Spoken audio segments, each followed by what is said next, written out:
आज कॉन्स्टिट्यूशन क्लबमध्ये इंडिया आघाडीची बैठक झाली आहे ना. तर या इंडिया आघाडीच्या बैठकीकडे सगळ्याचं लक्ष लागलेलं होतं. लक्ष काय, मी तर म्हणतो धूर निघत होता, धूर.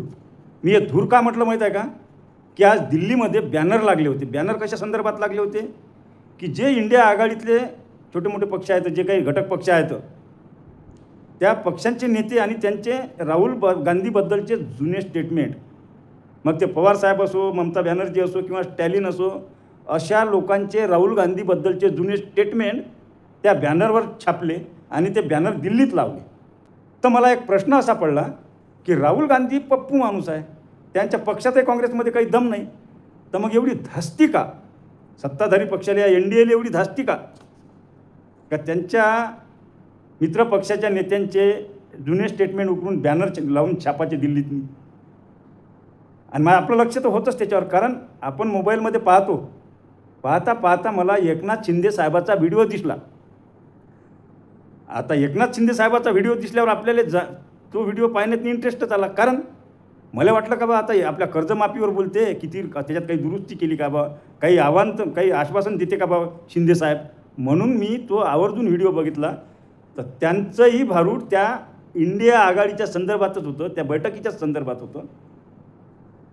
कारण त्यांचा व्हिडिओ जेव्हा बघितला मी, तर त्यांच्या व्हिडिओमध्ये त्यांनी राहुल गांधीवर जबरदस्त टीका केली. राहुल गांधी असे देशविरोधी आहे, अमुक आहे, टमुक आहे, विदेशात जात राहते, अमुक करते, टमुक करते. राहुल गांधी हे LOP आहे, विरोधी पक्ष नेता आहे या देशातले, बरोबर आहे. त्याच्यावर टीका करताना शिंदे साहेबाला कळत नसेल का की राहुल गांधी त्यांचे जे पूर्वज आहेत, त्यांच्या घराण्यातले जे काही लोक आहेत जुने, मग नेहरूजी असो किंवा त्यांचे जे पूर्वज, जे काही पूर्वज आहेत, त्यांनी या देशाच्या स्वातंत्र्य लढ्यात भाग घेतला, जेल भोगले. देश स्वातंत्र्य झाल्यावर त्यांच्या घरातले 3 व्यक्ती पंतप्रधान झाले, देश चालवला, देश उभारला आहे ना. एवढंच नाही तर 2 पंतप्रधान झालेले व्यक्ती त्याच्या घरातले शहीद झाले, असं मला वाटते. त्यानंतर शिंदे साहेबांनी काय म्हटलं का, हे जे इंडिया आघाडी आहे, इंडिया आघाडी ही देशविरोधी आघाडी आहे, इंडिया आघाडी ही देशविरोधी आघाडी आहे, असं शिंदे साहेबाचं म्हणणं झालं.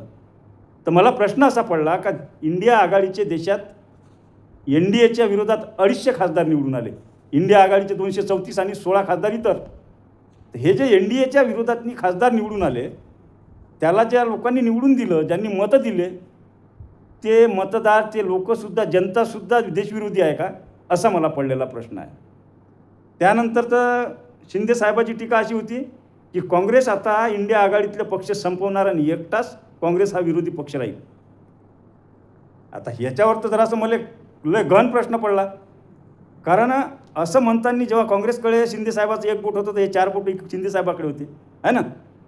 कारण या देशात कोणता पक्ष कोणाला संपवून राहिला हे सर्व सूत आहे ना. कारण शिंदे साहेबाचा जो पक्ष आहे, त्या पक्षावर वर्चस्व कोणाचं आहे, शिंदे साहेबाला बार बार दिल्लीला का झाला का तसं, असा मला प्रश्न पडला आहे. सत्ताधारी पक्षातले, महाराष्ट्रातली ज्याची सत्ता आहे, त्या पक्षातले जे काही सत्तेतले पक्ष आहे, मग अजितदादाची राष्ट्रवादी असो किंवा शिंदे साहेबाची शिवसेना असो, यांच्यावर पकड कोणाची आहे, वर्चस्व कोणाचं आहे, यांचे निर्णय तर दिल्लीतून होते. हे सर्व सूत आहे. मग शिंदे साहेबांनी हा विचार करत नसतील का शिंदे साहेब, एवढी जहिरी टीका करताना, असा मला पडलेला प्रश्न आहे. मित्रांनो, तुम्हाला काय वाटते, तुम्ही कमेंट करून सांगा. जय जवान, जय किसान.